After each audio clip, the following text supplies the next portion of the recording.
Okay, back again, and just end of the week recording just to see it's the updates I've done. So, where should I start? What have I done? Right, through here. Managed to finish off the second farm. So now I've got two automated farms.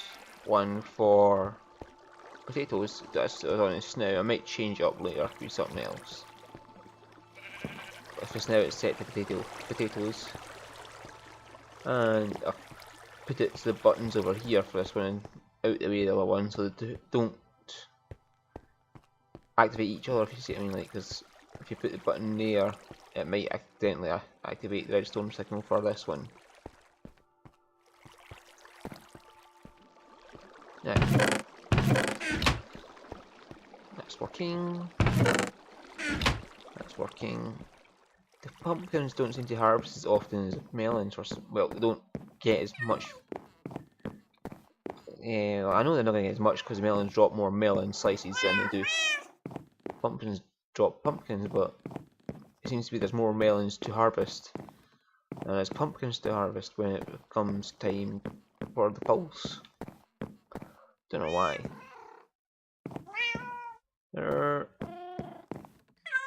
Nothing changed in there. Nothing's changed, so we'll go out here. I know it's something this way. Right. Anybody who's seen my older worlds might recognise what I'm building here, because given the length of it and the width of it, it's the start of a tree farm. So I'm going like 8 and above this level, I'm going to bring down to this level by using a spade, shovel, whatever, to get all the dirt out of the way. So it'll all come down to this level. And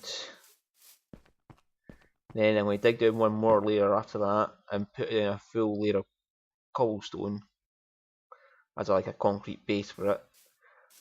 It's just a different way of doing it, so I don't accidentally drill up to it while I'm, like building things down there on the floor level of the house. If I'm going this way, if I see the cobblestone, I know I'm right underneath the tree farm, so I know not to dig up. So I'm going to put a cobblestone layer there, where this layer those torches are on, and then start building the tree farm from there. When I get to like here, where it's over something, I'll just like put a couple. Like here, I might put some pillars in for visual effect, just to make it look like it's getting held up, using the same rules that I normally use, like everything's got to be within 12 blocks of a pillar or things like that. And just see what kind of style I'll come up with for that. I don't want to copy the house's style of spruce logs and leaves, but I will be using the logs as a rim around the farm itself, like I normally do. But what I use for the walls, I don't know yet.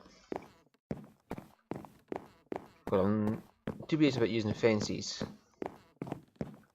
because the fences are kind of lag inducive.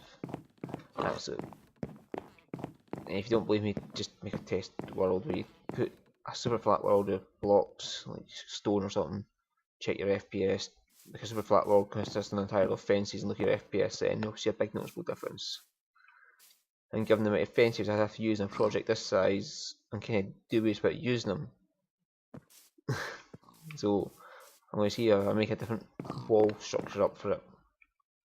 Anyway, so that's the length yet. Those cobblestone mark the end of it. So from we're dug down there down to here, and the width is to that marker there. 1, 2, 3, yeah.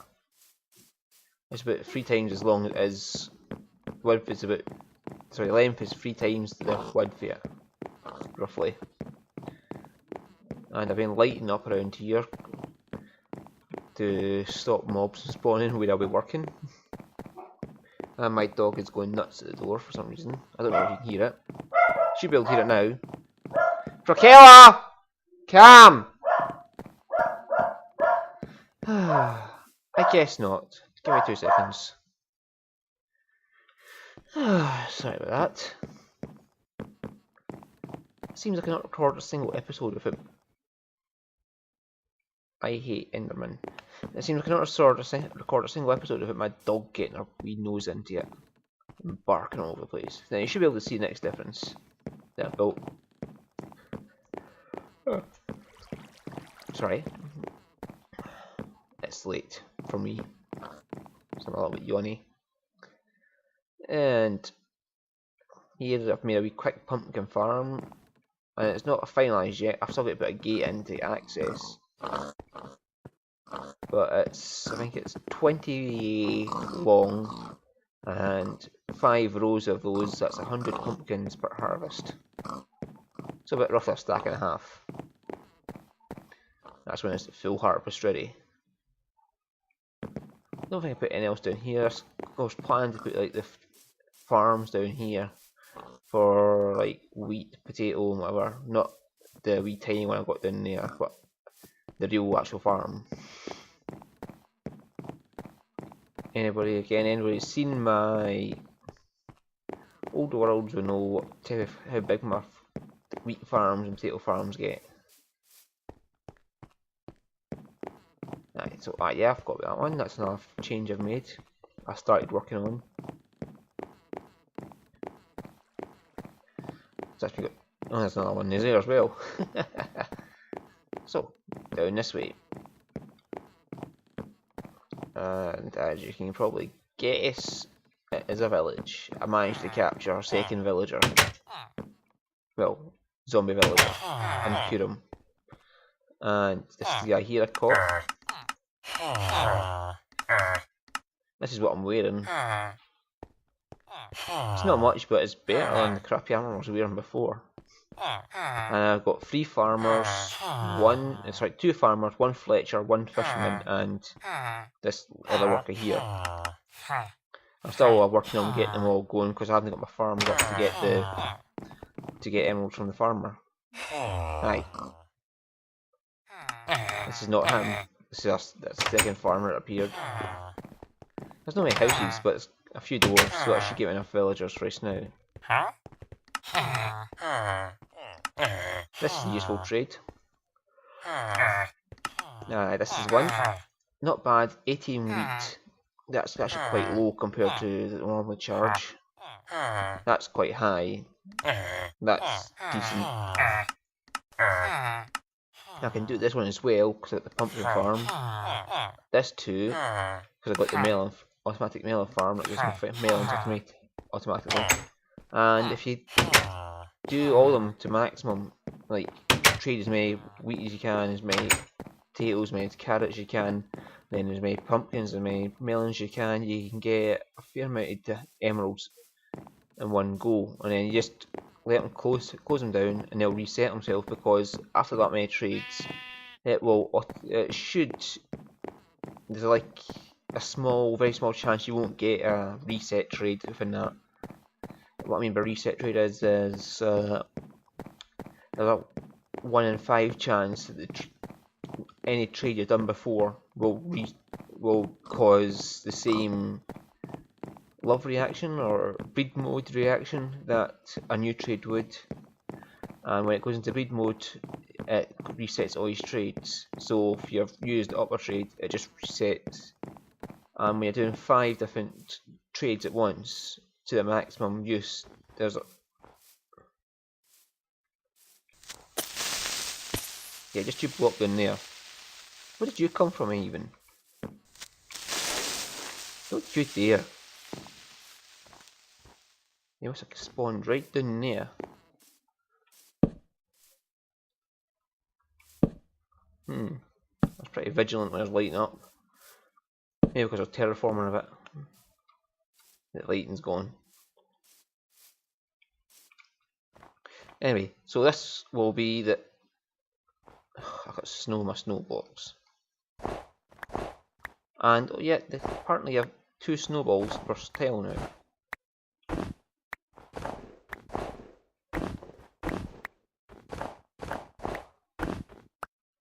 For some reason, they get 2 snowballs per tile. I'm not complaining about that. It makes things a lot easier here for getting the materials necessary to build it. What it's going to be is basically a big ice box, somewhere for me to get ice.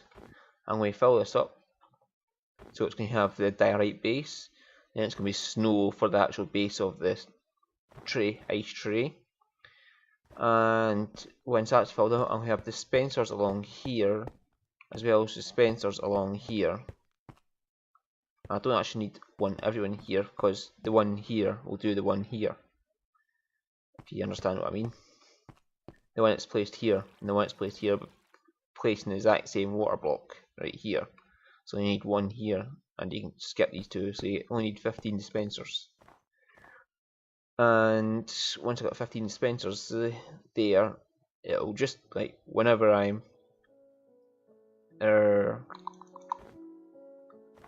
yeah, I'll just like dispense all 15 dispensers, let it, and then pick up the water again.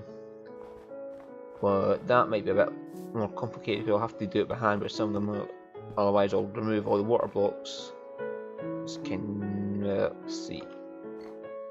If I have the dispensers all in here and activate it my second time, it'll take every single water block along here, and there'll be no water block here to freeze into ice. So we'll have to like take out some of the buckets and do it by hand. We'll have to take out all the buckets actually and do it by hand, so it doesn't take away the infinite source. And I'll let them all freeze, and that'll be harvest it all for ice. That's just basically going to be an ice farm made of snow. Thought it was a bit fitting as a theme. You can see I still got a lot of work to do in lighting this place up. Got all this darkness down here, all this darkness here to light up. I want to at least have up to the foot of that mountain done. And as far down there as those torches are. So all that terrain there, that's a lot of terrain to cover, and that way too a bit. That way there'll be no mobs to spawn and come and harass me when I'm doing work on this ice farm. Yeah, well, it's not that hard. Once you get the tree farm going, that's a source of charcoal. And charcoal's a lot of torches. You know, it's weird, like, you turn your viewpoint, and see the dome here, as I turn it, it stretches it right at the edge of it. That's because I've got a higher field of view, and Minecraft doesn't handle the higher field of view quite as well as it should. Because this monitor is set for the size I've set the field of view for is what it should be for this monitor size, and the distance I'm sitting away from it. And if you don't know, that's how you're supposed to set your field of view in a game, is by the size of your monitor, how far you're sitting from it, and all that information. If it's a big monitor and you're sitting really close, you should have the highest field of view. If it's a small monitor and you're sitting far away, you should have your reduced field of view. It should basically be, human field of view is about 110 to 120 degrees, and your peripheral vision goes up to about 160 degrees, depending on how good your eyes are and all that. It can go up to 160, but not everybody. I think the average is 140 degrees field of view. And how much that field of view your monitor takes up is what you should have your field of view set to.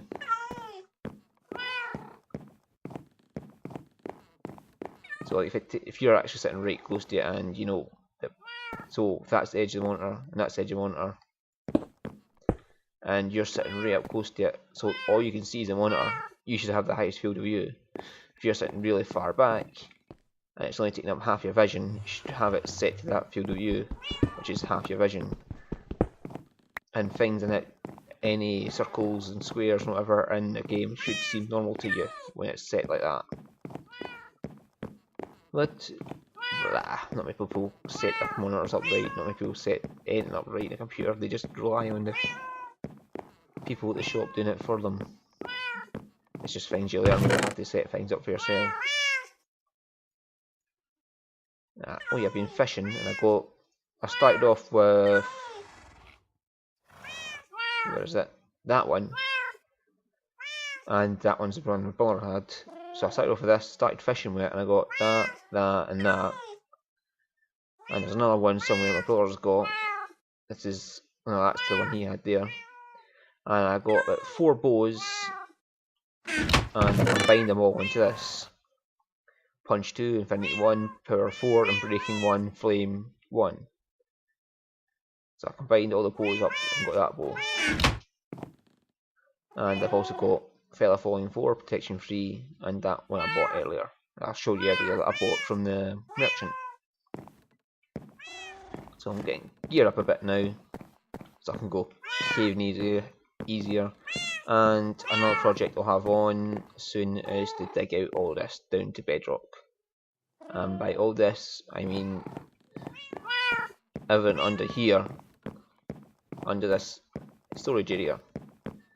So that's a circle with a radius of 17 all the way down to bedrock. That's a lot of stone, a lot of minerals, a lot of diorite, graphite, and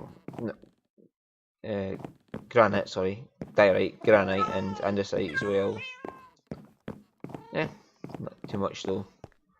The Nether's got a golem. I don't know if I showed you that last time.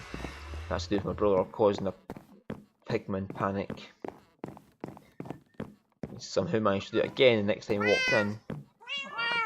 He's just got this hate magnet thing for pigmen. As soon as they see him, they just have a go at him. Same in his world as well. He's got every pigman in the Nether hating him for some reason. Absolutely no idea why. He must be like having a bad ping and punching him by accident or something. I have absolutely no idea. Oh, I still got to fix this and like change the ceiling out, but that's something I can do later. So anyway, that's today's episode. Thank you for listening to me ramble on like a maniac. And I shall see you all when I record next week's episode. Thank you.